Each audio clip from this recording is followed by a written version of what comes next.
तो पश्चिम बंगाल में इस समय उबाल है और उस उबाल में छात्र जो प्रदर्शन कर रहे हैं तो वो प्रदर्शन गैर कानूनी। सुप्रीम कोर्ट कह रहा है कि हाँ, शांतिपूर्ण प्रदर्शन कर सकते हैं, मत रोकिए, लेकिन पश्चिम बंगाल की पुलिस कह रही है कि नहीं, ये तो गैर कानूनी है और रोकने के लिए पूरी ताकत लगा दी है।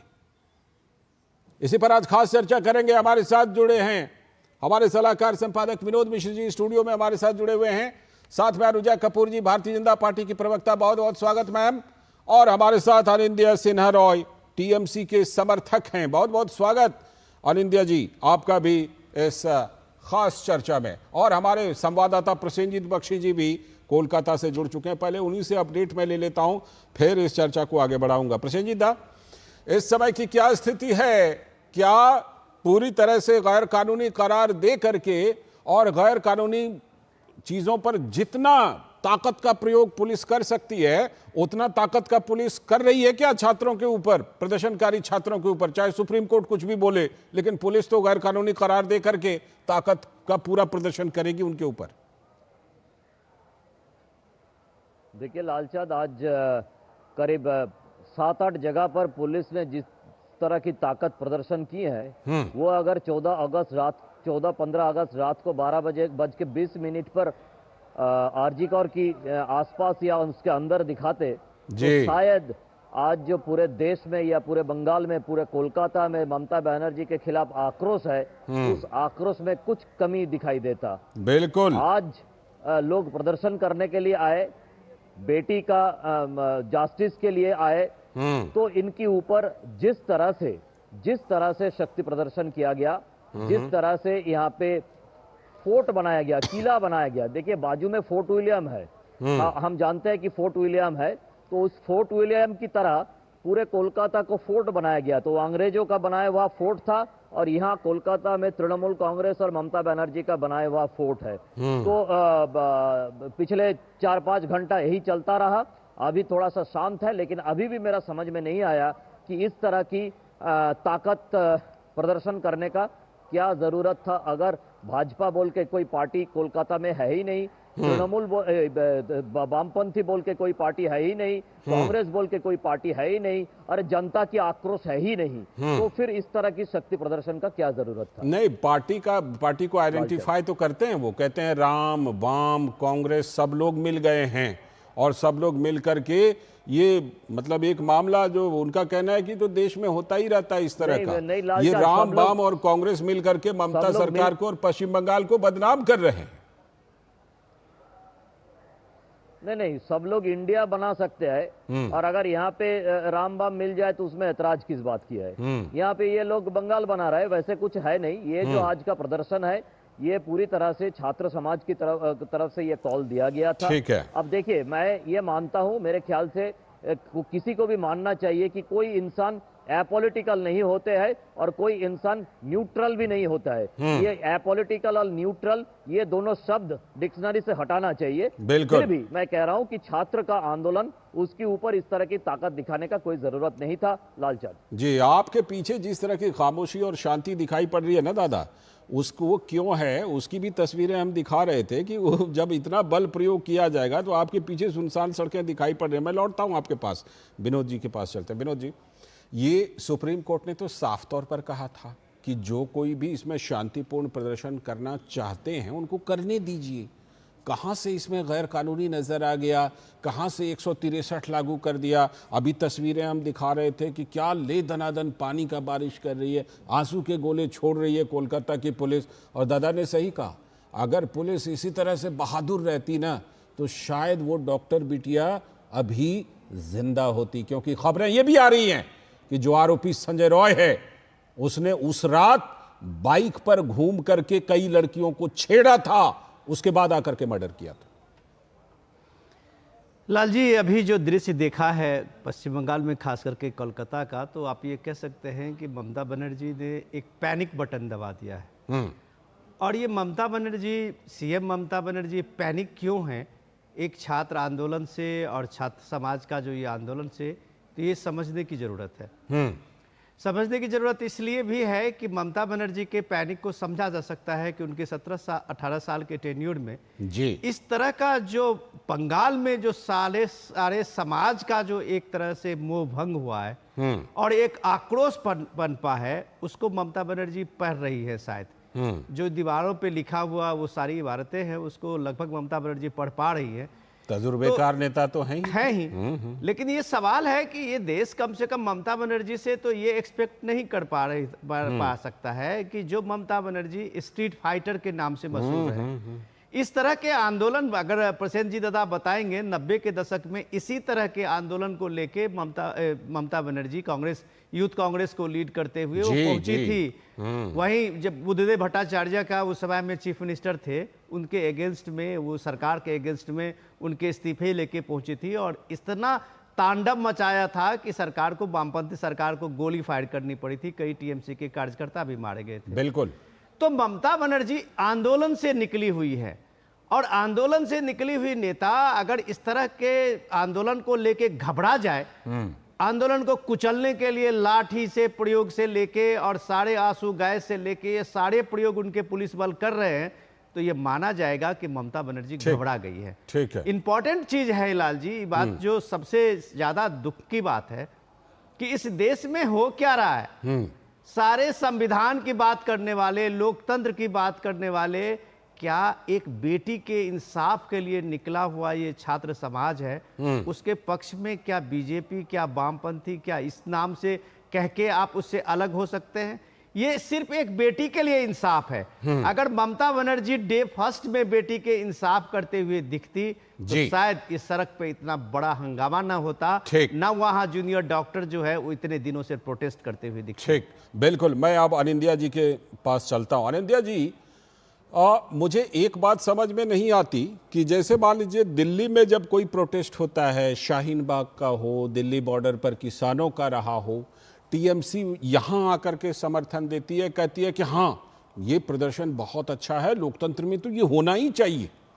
ये वाली चीज कोलकाता में जाकर के कैसे दम तोड़ रही है? कोलकाता में ये गैर कानूनी कैसे हो जाती है जब एक बेटी के लिए इंसाफ मांगने के लिए छात्र आंदोलन कर रहे हैं, तो वहां क्या लोकतंत्र नहीं है जो ये गैर कानूनी हो जाता है? लाल जी, आप बोल रहे हैं कि छात्र आंदोलन है, ओके। भाजपा का एक्स एमपी अर्जुन सिंह, जिसका उम्र है 56 ईयर, वो छात्र है। अच्छा, उनको दिखा गया मोर्चा पे, अभी भी दिखा रहा है, दूसरे चैनल पे दिखा रहा है। Arjun Singh x MP of Bhajpa, वो छात्र नहीं है। देखिए, ये आप बोल रहे हैं कि शांतिपूर्ण मोर्चा है, इतना बड़ा बड़ा पत्थर फेंक रहा है, सुनने को मिल रहा है कि 40 से ज्यादा पुलिस वाले इंजर्ड है। ये आप बोल रहे हैं सरकारी प्रॉपर्टी तोड़फोड़ कर रहा है, ये शांतिपूर्ण मोर्चा है? देखिए, हम भी चाहते हैं, ये बेटी मेरा बेटी है, मेरा भी बहन है, उसके हम भी चाहते हैं जस्टिस। अच्छा, एक बात बताइए तो, जस्टिस क्या पेड़ का फल है? जस्टिस कौन देगा? कौन देंगे? और ये जस्टिस देने वाला इन्वेस्टिगेशन कौन कर रहा है? सीआईडी कर रहा है, सीबीआई कर रही है, सीबीआई कर रहा है। हाँ हाँ, तो सीबीआई इन्वेस्टिगेशन कर रहा है, सुप्रीम कोर्ट के अंदर ये केस है, और ममता बनर्जी के इधर क्यों ये लोग जाके तोड़फोड़ कर रहे हैं कि ममता बनर्जी को अति छोड़ना चाहिए? पहले तो जस्टिस चाहिए या कुर्सी छोड़ना चाहिए, ये समझ लीजिए।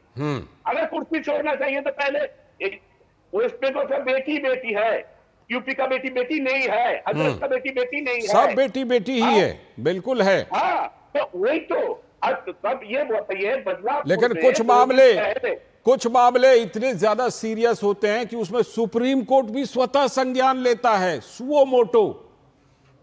जी जी, आप बताइए, महाराष्ट्र में बदलाव जो हुआ वो भी सीरियस है, वो भी सीरियस है। हाईकोर्ट ने उसका भी स्वतः संज्ञान लिया था। तब तो एकनाथ शिंदे को पहले रिजाइन करना चाहिए था, है कि नहीं? अगर ममता बनर्जी को आप बोल रहे हैं कि ममता बनर्जी रिजाइन करने से सब ठीक हो जाएगा, तब तो उनको पहले रिजाइन करना। रिजाइन मांगने का काम तो अनुजा कपूर जी की पार्टी का है, वो रिजाइन मांगे या जो भी करें, विपक्षी पार्टी के तौर पर उनका हक बनता है। मोर्चा का आज जो मोर्चा निकला है, इन लोगों का स्लोगन है ममता बनर्जी रिजाइन करो। ठीक है, प्रदर्शन में तो ये सब चीजें होती हैं।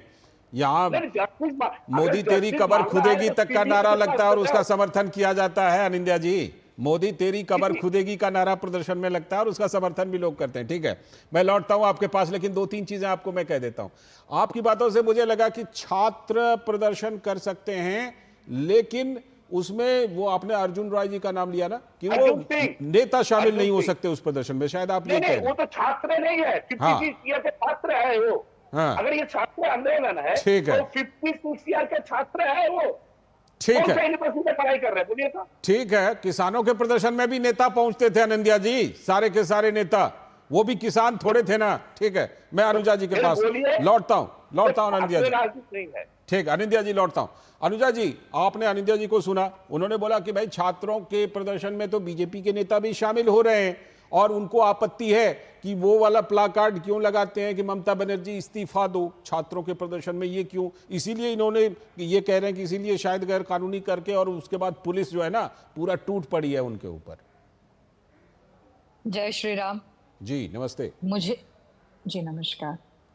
मेरे भाई यहाँ बैठे हैं, उनको जवाब तो शायद मिल ही गया होगा कि जब किसानों को जमीन पर देखा उन्होंने, तो उस पर ये लोग ही कूच कर बैठे थे और वहां जाकर अपना समर्थन दे दिए थे, और जिनमें से कोई किसान नहीं था।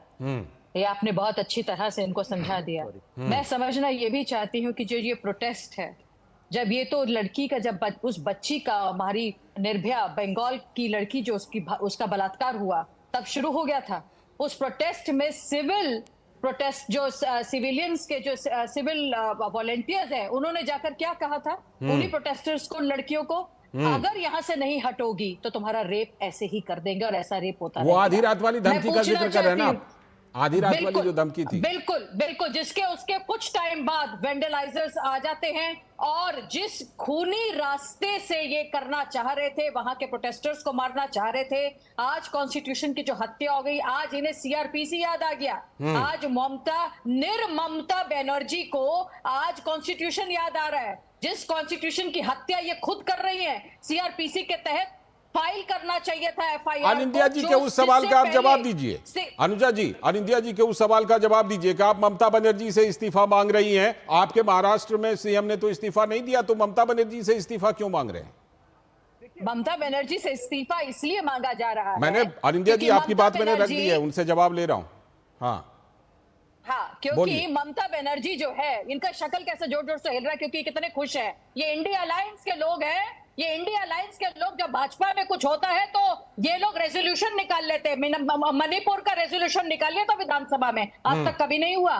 मणिपुर का रेजोल्यूशन निकाल लिया ये इस ममता बनर्जी जी ने, और आज ये हम लोगों की बात कर रहे हैं। इनसे पूछिए कि होम मिनिस्टर आप हैं मैडम, हेल्थ मिनिस्टर आप हैं, आप हमसे अलग थी ना, आप हमसे अलग हैं। आप कहते हैं कि हमने नहीं किया, हमने सब कुछ करके दिखा दिया। महाराष्ट्र में जो करना था हमने फौरन उसी दौरान, तुम आपके जिस तरीके का प्रदर्शन है, उस प्रदर्शन पर हमने लाठियां चार्ज और इस तरीके से सिचुएशंस को नहीं लेकर आए। एकनाथ शिंदे, ठीक है, फर्नांडिस ने, उन्होंने सबने मिलकर एक साथ सिचुएशन को हैंडल करा। पर मैं एक और बात बताऊं लालचंद जी, आज जो इंडिया अलायंस मौन व्रत धारण करके बैठी है ना, ये साबित कर रही है, ये साबित कर रही है ठीक है, मिनी ठीक है, ठीक बांग्लादेश बन चुका है। ये सवाल, लेकिन ये सवाल जो है अनुजा जी, मैं प्रसेनजीत दा आपका रुख कर रहा हूं। प्रसेनजीत दा, ये सवाल सिर्फ राजनीतिक पार्टियों पर तो नहीं है, वो गिरोह कहां है? कोलकाता की सड़कों पर वो गिरोह, वो गैंग आपको दिखाई पड़ रहा है जो हमेशा कहता है कि लोकतंत्र और संविधान की लड़ाई लड़ रहा हूं, कैंडल मार्च निकालता है और तमाम तरह के जो है अभियान चलाता है। वो आंदोलन जीवी कोलकाता की सड़कों पर हैं कि नहीं है प्रसेनजीत दा? नहीं, दो बातें मैं लालचंद यहाँ पे तुरंत छोटा करके बता दूं। एक तो है कि ये आंदोलन जीवी जब कह ही रहे हैं, तो ये आंदोलन जीवियों का जो भाता जीवी हिसाब से ये लोग जिंदा रहते हैं, आजकल भाता मिल गया है, आंदोलन बंद हो गया है।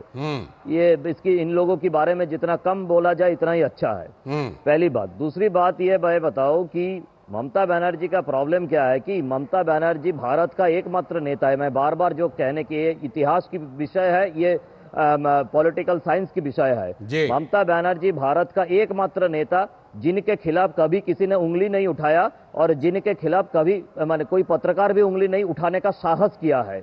ये पहली बार हुआ है कि बंगाल की आम जनता ममता के ऊपर एकदम आंखों के ऊपर उंगली उठा के सवाल पूछा है। एक प्रोफेसर हाँ, मैंने वही कह रहा हूँ, मैं हजारों उदाहरण दे सकता हूँ, हजारों उदाहरण जो किसी को मालूम नहीं है। हम लोग झेलते हैं पत्रकारिता करते हमको पता है। तो आज ममता बनर्जी का सिलेबस में ये नहीं है कि जनता उंगली उठाने से उसको किस तरह से दबाया हट जाए। वो एक पत्रकार को तो दबा सकती है, वो एक प्रोफेसर को तो दबा सकती है, किसी को भी माओवादी बोल के उनको दाग दे सकती है और खुद माओवादी के साथ बैठ के राजनीति कर सकती है। लेकिन जनता जब सवाल पूछती है उसका जवाब उनके पास नहीं है, इसीलिए ये सब हंगामा हो रहा है। ठीक है विनोद जी, सवाल ये उठ रहा है कि ममता बनर्जी को क्या एक एडवांटेज मिल रहा है विपक्षी इंडी गठबंधन के नेताओं की तरफ से, और जो हम बोलते हैं इकोसिस्टम के लोगों की तरफ से ममता बनर्जी को कोई ना कोई एडवांटेज मिल रहा है, और इस एडवांटेज के बावजूद उनमें ये घबराहट है जिसकी वजह से इतनी कड़ी कार्रवाई हो रही है प्रदर्शनकारियों के ऊपर। लाल जी, अभी आप बात कर रहे थे टीएमसी के अपने प्रवक्ता से, तो मैं टीएमसी जो के समर्थक से, टीएमसी के समर्थक से, तो मुझे लगा कि शायद ही इतने ही जो असंवेदनशील जो ममता बनर्जी है उससे भी ज़्यादा हमारे ये शुभचिंतक हैं टीएमसी के। अब ये देखिए कि वो जो कंपैरिजन कर रहे हैं अलग अलग घटना की देश में और अलग अलग घटनाओं से, पहले तो मैं इनको ये बता दूं कि ये पश्चिम बंगाल को हमसे ज़्यादा बेहतर जानते हैं। इसी पश्चिम बंगाल में साल भर में दर्जनों इस तरह की रैलियां, प्रदर्शन, विरोध, ये सारी चीजें होती रहती है। आपने देखा होगा एक एक प्रदर्शन में भारत सरकार की कई रेलों में पटरियों पर उखाड़ने से लेके अब डिब्बों को जलाने की घटना भी आपने देखा होगा। किस मुद्दे पे प्रदर्शन हुआ ये लोगों ने जाना नहीं, लेकिन क्या मजाल बंगाल की पुलिस एक बार पलक भी झपक ले, क्या मजाल की बंगाल पुलिस जो एक बार टीयर गैस चला दे। क्या शर्म की बात होनी चाहिए। जिस बंगाल में इतने वायलेंट प्रदर्शन होते रहे हैं, इतने वायलेंट प्रदर्शन के आंदोलन का नाम दिया जाता रहा है, लाखों करोड़ों की संपत्ति को वहां फूंक दिया जाता है, उसमें वहां की पुलिस मौन होती है। और एक छात्र का यहां एक विरोध प्रदर्शन क्या शुरू हुआ कि सचिवालय चलो का, तो इस प्रदर्शन से ममता बनर्जी इतनी घबराई कि पूरे कलकत्ता को उन्होंने किला बना दिया। किला बनाने के साथ साथ आप ये देखिए कि किस तरह से कितने हजार छात्र होंगे, उसके लिए 6000 से ज्यादा पुलिस फोर्स खड़ा कर दिया। उसके बाद आप देखिए किस तरह से आंसू गैस, लाठी बरसाते हुए पुलिस है, पानी के बौछार करते हुए पुलिस है। क्या मजाक है। इसी बंगाल में लोगों ने देखा है किस तरह से आग लगाई जाती है। तो बहुत दिन दूर नहीं है, क्या कर रही थी आपकी पुलिस तब। और आज आप ये देखिए कि एक छात्र का प्रदर्शन नहीं हुआ तो इतने सरकार ने इसको ऐसे ले लिया, ऐसे लग रहा है कि बांग्लादेश का सत्ता उनका हिलने के लिए तैयार है।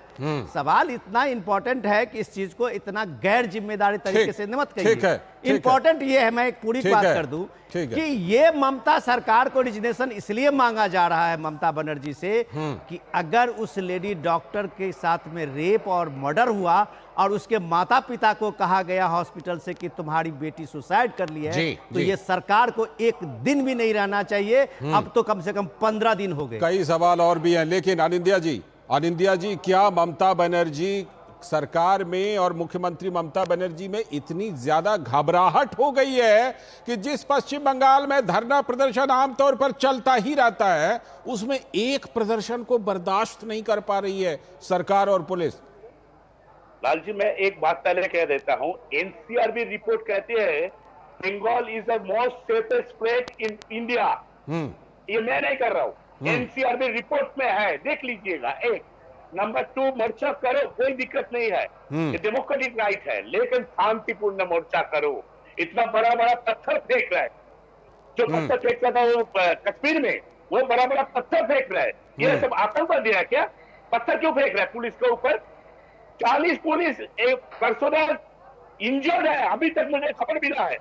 और सरकारी प्रॉपर्टी आप तोड़-फोड़ कर रहा है और बोल रहे हैं शांतिपूर्ण मोर्चा चाह रहा है। भाई शांतिपूर्ण मोर्चा करो, कोई दिक्कत नहीं है, ये तुम्हारा डेमोक्रेटिक राइट है। लेकिन मोर्चा के नाम पे, शांतिपूर्ण मोर्चा के नाम पे दंगा फसाद करोगे तो क्या करेंगे? आम ठीक है। आदमी का परेशान होते ठीक जा रहा है, है। मैं थोड़ा सा इसमें ना अपडेट लेता हूं प्रसेनजीत दा से। प्रसेनजीत दा, हमने ये तो सुना था कि वहां रामनवमी के जुलूस पे पत्थर चलते हैं, क्या आज भी वहां पत्थर चला है क्या, जैसा अनिंदिया जी बोल रहे हैं? नहीं लालचाँद, ये विनोद जी ने जो कुछ भी कहा, अनिंदो जी ने उसको डाइवर्ट करने की कोशिश की है। मैं सीधी तरह से बताता हूँ, विनोद जी थोड़ा सा घुमा फिरा कर बताने की कोशिश किए हैं। मैं अनिंदो जी को पूछना चाहता हूं कि जो सीएए का आंदोलन में हुआ है, वो क्या वो लोग टेररिस्ट थे? आप बता दीजिए कि मुर्शिदाबाद में और बाकी जगह पे जो कुछ भी हुआ, उन वो लोगों ने फूल टेररिस्ट अगर बरसाए नहीं थे थे या तो ये पत्थर? लोग टेररिस्ट कैसे हो गया? एक मिनट दूसरी बात, जब बीजेपी की प्रवक्ता नुपुर शर्मा के बारे में हुआ था, उस समय पे जो कुछ भी हुआ था, अनिंदो जी, आपने उसको टेररिज्म कहते हो और क्या कहते हो? आपकी कौन सी पुलिस उस समय पे वाटर कैनन चलाया और लाठी चलाया? मुझे जरा याद दिला के दे दीजिए तो। मुश्किल है कि हम पत्रकारिता और सब जगह पे रहते हैं और आप जैसे झूठ नहीं बोल पाते। अनिंदिया जी का छोटा सा जवाब, उसके बाद अनुजा जी। अनिंदिया जी बोलिए। आपको भी पता है आज कितना मोर्चा जो निकला है, अर्जुन सिंह, और जो मोर्चा निकला है वो आरएसएस का है, बीजेपी का है। वो लोग को कुर्सी चाहिए, वो डेमोक्रेटिक वे में कुर्सी नहीं मांग सकते, क्योंकि तो आप क्या कह रहे हैं कि बाकी लोग प्रदर्शन कर सकते हैं, बीजेपी और आरएसएस नहीं कर सकती वहां पर? अरे जो सवाल है, सवाल का तो जवाब दीजिए। शांति, हम तो वही दे रहे, शांतिपूर्ण प्रदर्शन करो, दंगा फसाद मत करो, तुम शांतिपूर्ण प्रदर्शन करो, कोई दिक्कत नहीं है। लेकिन अनुजा जी कुछ काउंटर करना चाहिए। अनुजा जी बोलिए। मैं एक बारी अपने भाई को ये बात बता दूं कि महाराष्ट्र के अंदर जो प्रोटेस्ट हुआ वो शांतिपूर्ण था। वहां पर आप क्या कहेंगे? उसको आप प्रोटेस्ट कहेंगे, उसको आप कहेंगे हक की लड़ाई। आज वेस्ट बंगाल में जो हो रहा है, उस प्रोटेस्ट को आप कहेंगे कि वो बच्चे जो हैं वो तोड़फोड़ कर रहे हैं। वहां भाजपा है, वहां राम है, वहां वाम है। हाँ, आज आप यहाँ बात छोड़ रहे हैं। मैं पूछना चाहती हूँ, संदीप घोष जैसा आदमी, उसको आपने ओएसडी दोबारा से रीइंस्टेट कर दिया, उस पुलिस कमिश्नर को अभी तक हटाया नहीं, उस डीजीपी को अभी तक हटाया नहीं। रेजिग्नेशन की जो शुरुआत है ना, वो यहाँ से, जो नग्न हालत में 15 किलोमीटर तक ये संजय रॉय जो है वो पुलिस कमिश्नर की बाइक में घूमता रहा, उसको पूछने की बात है। और यही तो सवाल उठ रहे हैं, कि काश पश्चिम बंगाल पुलिस उस समय मुस्तैदी दिखाती तो शायद डॉक्टर बिटिया आज जिंदा होती। फिलहाल बहुत बहुत शुक्रिया अनुजा जी, अनिंदिया जी और प्रसेनजीत दा और विनोद जी, आप सभी का जुड़ने के लिए इस चर्चा में बहुत बहुत शुक्रिया। लेकिन इतनी बात जरूर है कि जो भी चाहे कि